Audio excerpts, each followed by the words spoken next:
Сәлем достар, менің каналыма қош келдіңіздер. Сіздермен мен түрік телехикаясына кішігірім обзор жасаймыз.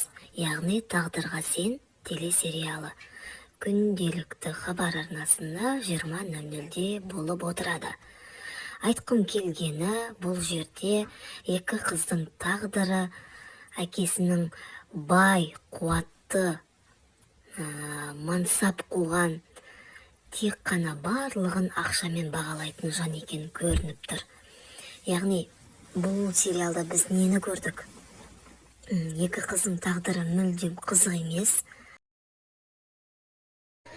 Яғни осы кинода көріп отырғандай, тек қана әкесінің және үлкен әпкесінің ғана сөзі жүретіні байқалып тұр. Енді қыздардың тағдырына келетін болсақ, үлкен қызын айттырып келген жігіттері үлкен қызды емес, екінші қызды ұнатып, сол қызды алатын болып қалады. Ол қыздан сұрамайды, ол қызның өзінің өміріндегі, оқуындағы өзінің жаңалықтары. Ол қыздың келісімсіз тұрмысқа береді оны әкесі. Қыз басында қарсылығын білдіреді, өзінің ойын айтады, әпкелеріне, анасына айтады, бірақ әкесіне айта алмайды. Сол кезде әкесі естіп қойып, ол қызға жаза береді. Яғни үйіндегі қараңғы бөлмелерінде өздерінің қоймаларына қамап қояды бір түнге.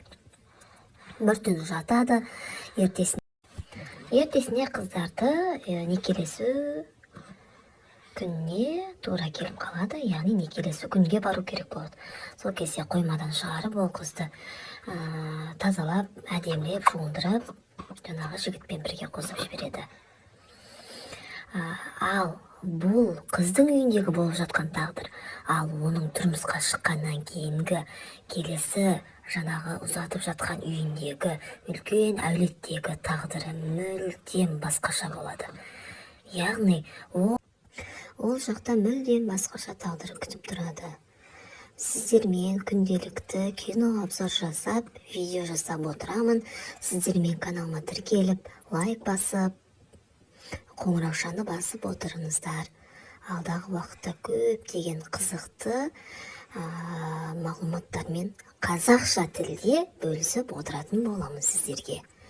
Бүгінге осы Тағдырға сен телесериалы. Бұл телесериал шынайы өмірден алынған делінеді.